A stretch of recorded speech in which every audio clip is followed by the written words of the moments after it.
सूर्यकोटिसमप्रभ निर्विघ्नं कुरु मे देव सर्वकार्येषु सर्वदा।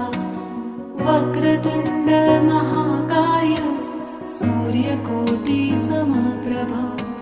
निर्विघ्नं कुरु मे देव सर्वकार्येषु सर्वदा। ॐ गणपतये